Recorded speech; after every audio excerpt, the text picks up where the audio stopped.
ప్రస్తుతానికైతే కంట్రోల్ చేయగలిగారు.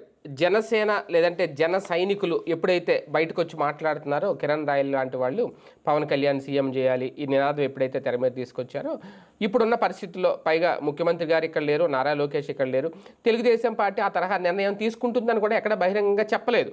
పోనీ అలా తీసుకుంటున్నాం అని చర్చలు జరిపినప్పుడు అలాంటి ప్రకటన చేసినప్పుడు ఇలాంటి బయటకు వచ్చినా పర్లేదు. లేనప్పుడు అనవసరమైన రాద్ధాంతం అనవసరమైన రచ్చ చేస్తే ఖచ్చితంగా అది పార్టీలకే చెడ్డ పేరు. అందుకే పవన్ కళ్యాణ్ గారు రంగంలో దిగారు అనేది ఒక కీలక ఆదేశాలు సూచనలు ఇచ్చారు. దయచేసి ఎవరు డిప్యూటీ సీఎం గురించో సీఎం పదవుల గురించో మాట్లాడొద్దు, కూటమి ఆలోచించి నిర్ణయం తీసుకుంటుంది, ఏం చేసినా సైలెంట్గా ఉండండి అని చెప్పారని. దాంతో జన సైనికులు కంట్రోల్ అయ్యారు. అదే నేపథ్యంలో తెలుగుదేశం పార్టీ కార్యకర్తలకు కూడా అలాంటి సూచనలే చేశారు నారా లోకేష్. దాంతో వాళ్ళు కూడా సైలెంట్గా ఉన్నారు అనేది ఒక కీలక చర్చ. కాకపోతే ఈ సైలెన్స్ అనేది తాత్కాలికమా శాశ్వతమా?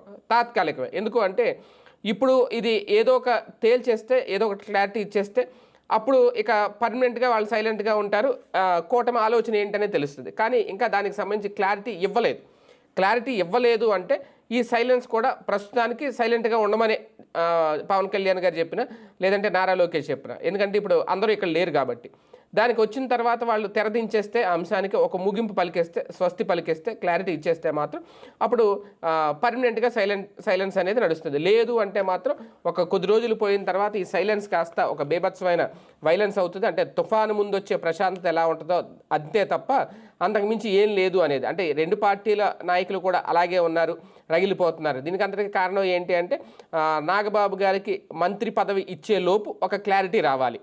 నాగబాబు గారికి మంత్రి పదవి ఇచ్చి ఆయన ప్రమాణ స్వీకారం చేసేలోపు అంతే స్థాయిలో తెలుగుదేశం పార్టీ నుంచి కూడా మరొక మంత్రి ప్రమాణ స్వీకారం చేయడము, నారా లోకేష్ గారికి హోదా పెరగడము ఏదో ఒకటి జరగాలి అనేది. అది జరగకపోతే ఆ ప్రమాణ స్వీకారం కూడా వాయిదా పడుతుందా, చర్చించి ఒక నిర్ణయం తీసుకున్న తర్వాతే అవన్నీ జరుగుతాయా వేచి చూద్దాం.